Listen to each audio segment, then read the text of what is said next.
নমস্কার বন্ধুরা, dream kitchen with village ফুডের নতুন একটা রেসিপিতে তোমাদের সবাইকে স্বাগত জানিয়ে আমার নতুন রেসিপিটা শুরু করছি।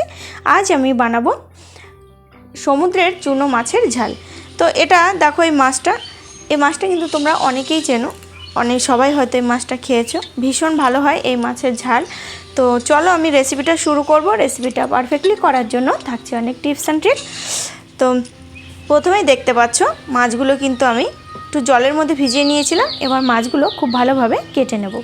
এই মাছগুলো কিন্তু ভীষণ আঁশ হয়, ছোট ছোট। খুব ভালো করে মাছগুলো পরিষ্কার করে নিয়ে দেখো চলে এসেছি। এবার মাছগুলো ধুয়েও নিয়েছি খুব ভালো করে। আর এই মাছের কিন্তু মাথাগুলো ফেলে দিতে হয়। মাথাগুলো খেতে অতটা ভালো না, তার জন্য আমি সমস্ত মাথা ফেলে দেখো কেটে ধুয়ে নিয়ে চলে এসেছি। এবার নুন হলুদ মেখে নিলাম। খুব ভালো করে নুন হলুদ মেখে নিচ্ছি বন্ধুরা, তোমরা দেখতেই পাচ্ছ। আর এবার মাছগুলো আমি ভাজবো।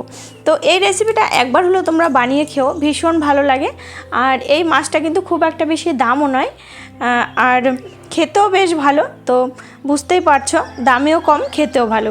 তো চলো এবার মাছগুলো আমি ভেজে নেব। উনুনে কড়াই বসিয়ে দিয়েছি। কড়াইটা গরম করে নিয়ে দেখো কড়াইতে তেল দিয়েছি, তেলটাও গরম হয়ে গেছে। আচ্ছা, এবার তেলের মধ্যে সমস্ত মাছ আমি দিয়ে দেব। দুই ব্যাচে মাছগুলো আমি ভেজে নেব, একবারে সমস্ত মাছ দেব না। তো দেখতেই পাচ্ছ মাছগুলো দিয়ে দিয়েছি। আর এই মাছ কিন্তু বন্ধুরা ভাজতে খুব একটা বেশি সময় লাগে না, দেখবে 2-3 মিনিটের মধ্যেই মাছগুলো খুব সুন্দর করে ভাজা হয়ে যাবে। তো এর মধ্যে দেখতে পাচ্ছ মাছগুলো কিন্তু আমার ভাজা হয়ে গেছে। সমস্ত মাছ আমি তুলে নেব।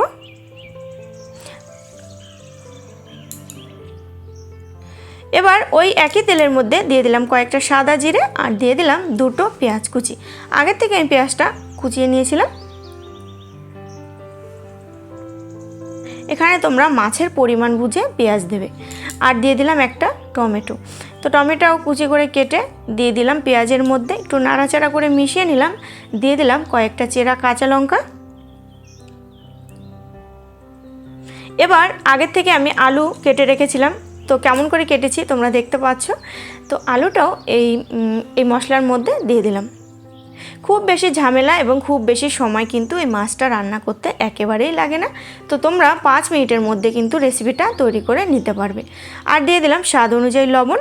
এবার আলুর সাথে সমস্ত কিছু খুব ভালোভাবে একটু ভাজা ভাজা করে নেব।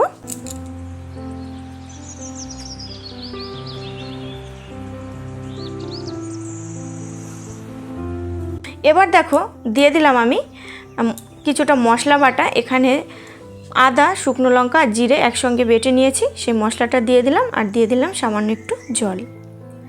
খুব ভালোভাবে কষে নেব। বন্ধুরা রেসিপিটা যদি ভালো লাগে কমেন্ট করে জানিও, অবশ্যই একটা লাইক করে দিও। কারণ তোমরা লাইক কমেন্ট করলে কি হয়, নতুন নতুন ভিডিও করার ভীষণ উৎসাহ বাড়ে। আমার ছোট্ট পরিবারে যদি নতুন বন্ধু হয়ে থাকো অবশ্যই চ্যানেলটি সাবস্ক্রাইব করে নিও। পাশে থাকা বেল আইকন অন করে আমার ছোট্ট পরিবারের পাশে থেকো। আর অলরেডি যারা চ্যানেলটি সাবস্ক্রাইব করে নিয়েছো তোমাদের অসংখ্য ধন্যবাদ।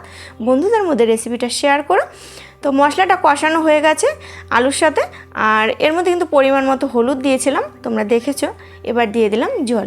খুব বেশি জল এখানে আমি দেব না, কারণ রেসিপিটা একটু মাখো মাখো হবে। আর এই মাছের ঝাল কিন্তু মাখো মাখোই খেতে ভালো লাগে। তো জলটা দিয়ে দিলাম পরিমাণ মতো। এবার ঝোলটাকে আমি একটু ফুটিয়ে নেব। ঝোলটা ফুটে উঠেছে, দিয়ে দিলাম আর একটু লবণ। লবণটা আগের থেকে আমি চেক করে নিয়েছিলাম।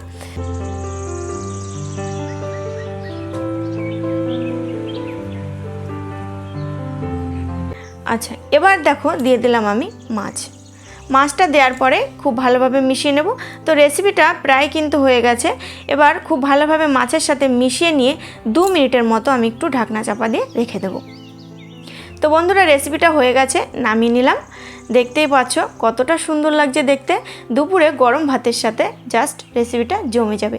তো বন্ধুরা নতুন একটা রেসিপিতে নতুন একটা দিনে তোমাদের সাথে দেখা হবে। ততক্ষণে ভালো থেকো, সুস্থ থেকো, বাই।